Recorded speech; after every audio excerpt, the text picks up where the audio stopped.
Okay, it's time to bust some medical mystery, shall we? I have to say off the top, too, one half of our twin doctors is here. Dr. J is back this morning to answer all these trending health questions. Okay, Dr. J, Dr. I just went into labor. Is this breaking news happening right now?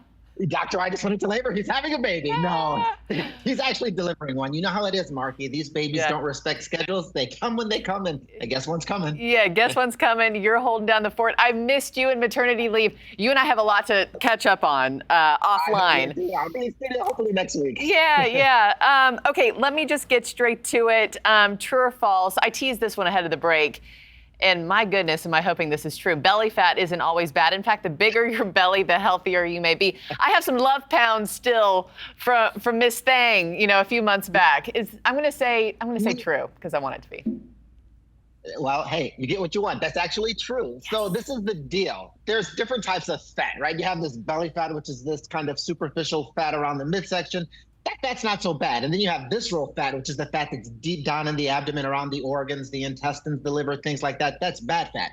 So research has shown that people who exercise regularly, even when they make fat, they make this peripheral fat. The peripheral fat doesn't make these inflammatory proteins called cytokines that can increase your risk of high blood pressure, heart disease, heart attack, stroke, things like that.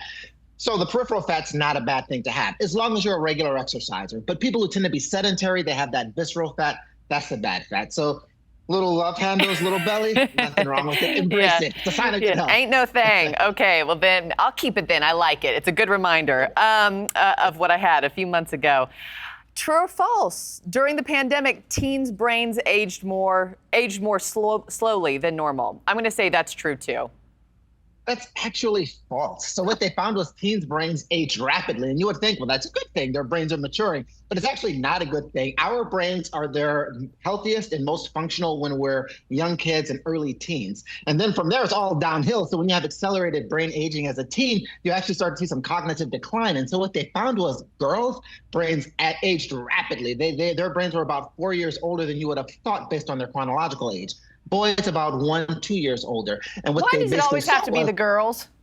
Well, you know what it was? So actually, it kind of makes sense. So girls tend to gain more of their stimulation from socialization. Boys tend to gain more of their stimulation from physical activity. So there was more restrictions placed on what stimulates girls and stimulates brain growth. And so that's why they saw this accelerated aging. And it's actually led to some cognitive decline in teenagers, some behavioral issues. And so, yeah, it really did some wear and tear. And it's all due to the stress and the cortisol that was produced by being kind of locked down. Okay, we pulled the short end of the stick on a few things. I got some questions for the big man upstairs when I get to the pearly gates. Okay, wait, do we have Dr. I? Oh my gosh, are you between contractions right now, or what is happening? The baby literally just came out. No, congratulations, boy or girl? I mean, I know it's not yours. This is a patient, right? It was a girl. It was a girl. Oh my gosh, everything goes smooth? Great. Everything was nice and smooth. Okay, awesome. Well, I have missed you in my maternity leave as well. Let me ask you one more question. And Dr. I, let me ask you this since we have you now. True or false, binge watching reruns of your favorite television show can be good for both your emotional and physical health? What do you think? I think that's true. I think that's true. Oh, I'm supposed to guess. I'm going to say, that's okay. I'm going to say false this time. No, it's true. That's actually true. That's actually true. So think about it.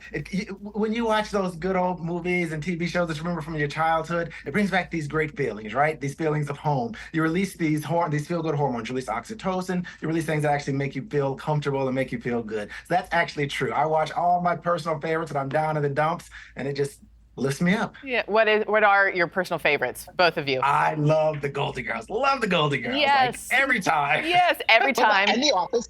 And The Office, yes. Yes. What would I say?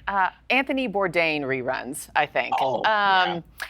It's so good to see both of you. Thank you for your time this morning. I think I was 0 for 3 today, so a great comeback for me. I'll do better next week, I promise. To have your medical or health questions answered on our show, find Dr. I and Dr. J on social media at @the Twin Doctors _. Okay, bye guys. See you next week. Bye.